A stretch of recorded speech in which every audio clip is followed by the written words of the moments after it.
adlaw kanyang tanan. Nandito ako ngayon sa aming rooftop.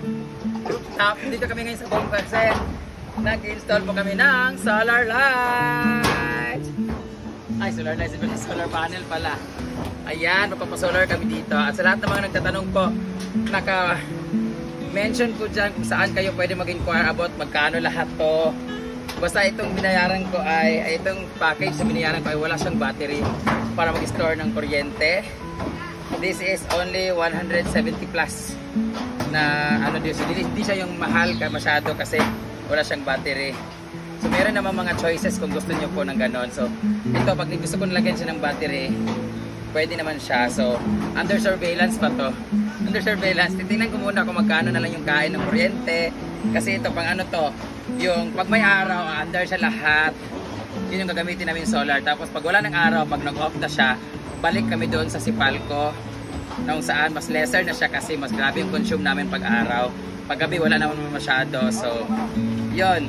Pero kung gusto namin ng hanggang gabi solar pa rin siya, kailangan yung bumili ng battery para storage ng energy while mainit ng panahon. So pag gabi nag-store siya, pwede na yung gamitin. So medyo may kamahalan kasi yun siya. Mga 50,000 yung battery, di ba? Tama ba? Mga ganon. Pero 3 to 5 years or 5 years po yung ano, kailangan nyo ulit bumili ulit ng battery kasi di ba ang battery na uubos naman talaga siya.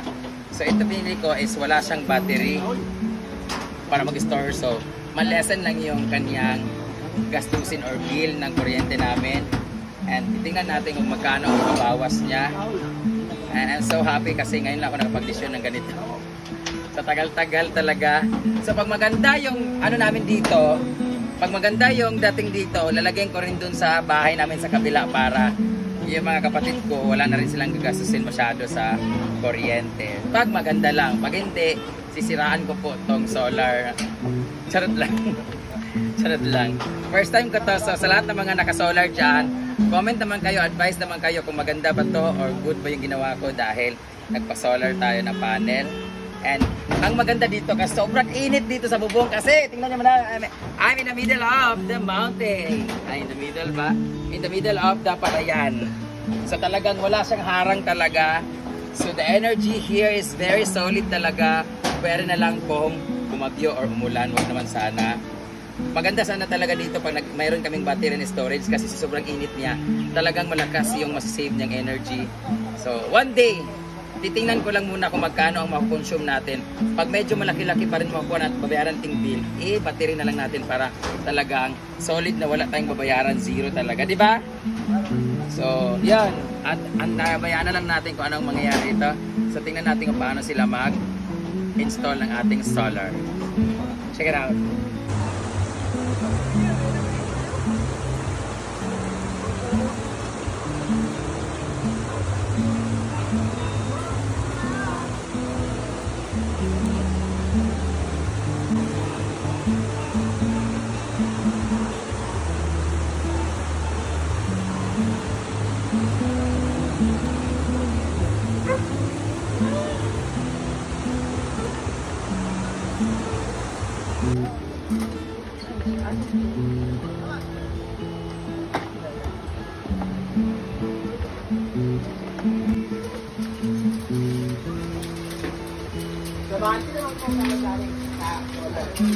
Uy, bukat kay garbage ni, nalagkumi mo ng atop.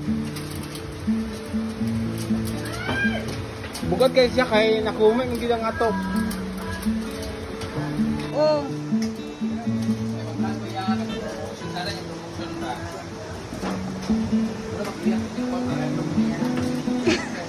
Kuya, pag-inay mang. Inay maglagapak, naambot lang. Uy, hawak! Hawak! Uy, hawak pa! Ay, uy! Hawak pa! Uy! Uy, hawak ka ba? Brenda pa! Pretty, hawak mo si Brenda! Pretty! Pretty! Yeah. Ayun na yun, dapat na.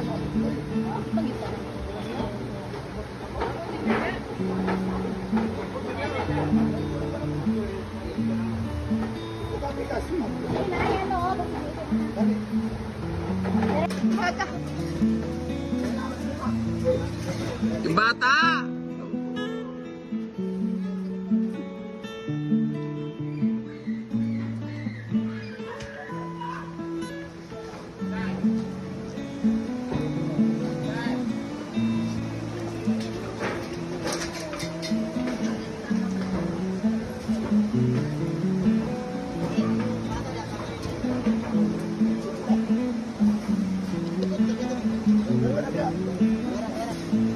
Kamugbo mo sa guys mga kamot ni mga kuan ay.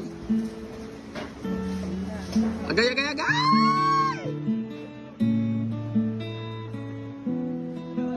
Yan sila.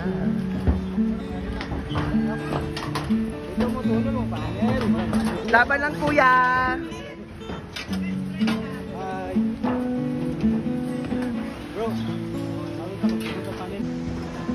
Ulitin mo nga lahat ng sinabi ko, Britney. Ikaw nga mag-vlog.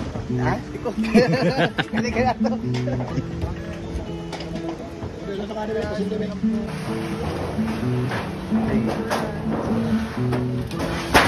Nalagay na nila.